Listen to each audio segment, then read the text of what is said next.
So I just wanted to share with you something that I read in The Management of Savagery by Max Blumenthal, and it's about how the armed forces, when they invaded Iraq on a lie of weapons of mass destruction, how they actually took over and destroyed any infrastructure basically that was already existing in Iraq. Basically went in and privatized as much as they could and then stole Iraqi assets.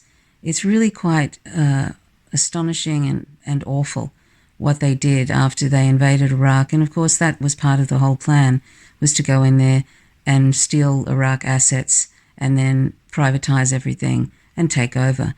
That's what that was all about, really, and also create back home a war on terror so that they could continue going through various countries and doing the same thing.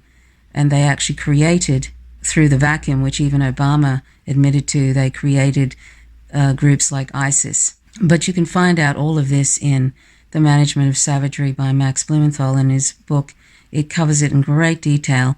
It's really an excellent read. It's also very sad to read it, and it also can make one feel very angry. Like, I'm going to share with you what they did after they invaded Iraq, basically with the privatization. I'm going to read about 2 or 3 pages just to give you an idea of how they actually turned people that were in the army into quote-unquote insurgents, and just basically created incredible rage with the rape and pillaging of Iraqi's country, basically, on a lie. So thanks for watching, and this is what the US does over and over again to countries. That's what they want to do with Venezuela. That's what they're trying to do with Venezuela. That's what they'd like to do with China. That's what they'd like to do with Russia. That's what they are currently doing in Bolivia, and so forth. This is just a repeated raping, pillaging, and privatization of countries, and any country that is trying to use any resources for the people,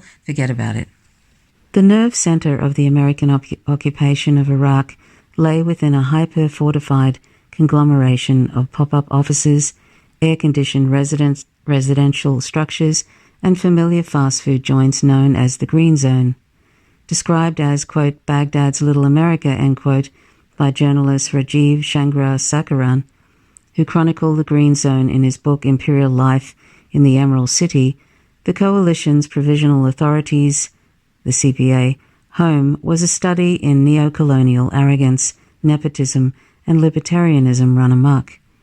The CPA's hiring prioritized ideological alignment over experience, with applicants questioned on political loyalty and their commitment to conservative ideals. Staffers at the Heritage Foundation, the unofficial think tank of the Republican Party's right wing, were given special priority. Peter McPherson, a Cheney official and Reagan administration veteran, was parachuted in to deregulate the Iraqi economy. He defended the rampant looting as, quote, privatization that sort of occurs naturally, end quote.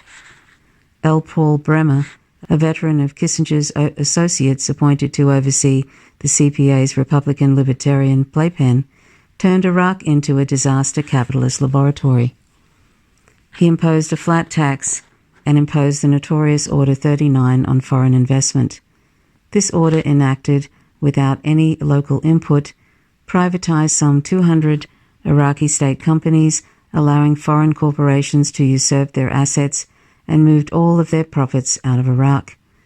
The move was implemented by Bearing Point, a company that reaped a $250 million government contract to establish the basic legal framework for a functioning market economy, end quote. Like an imperial lord, Bremer issued dozens more orders that enabled foreign investors to take over Iraqi banks. He also eliminated tariffs and provided international contractors, including private security firms like Blackwater, with full immunity in Iraq courts. As expected, local suppliers were wiped out, and highly skilled former government employees, mostly Sunni beneficiaries of the Ba'ath Party, were sent into the streets among the swelling ranks of the suddenly unemployed. Quote, debathification, end quote, a romantic concept drawn from denazification project of post-World War II Germany, was one of the neoconservatives' pet fetishes.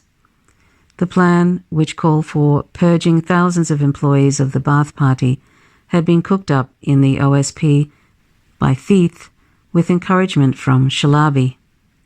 Feith first presented his proposal for a, quote, de-Baathification of Iraqi society, end quote, to Bush at a March 10, 2003 National Security Council meeting.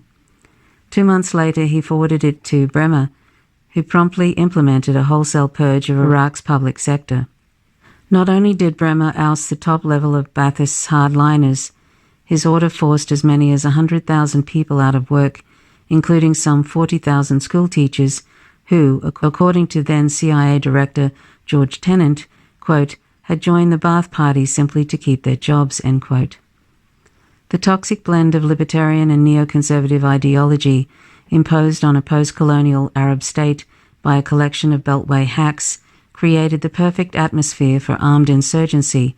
2 generations of skilled government workers had been put out in the street while Iraq's army and intelligence services were fully disbanded.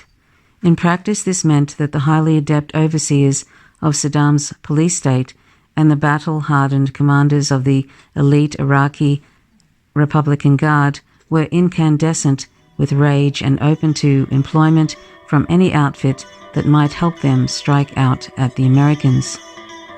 Quote, "What happened to everyone there? Did they join the new army?" End quote. The reporter Chandra Sekaran asked an American soldier at the time, referring to the disbanded army. The soldier replied, quote, "They're all insurgents now," end quote.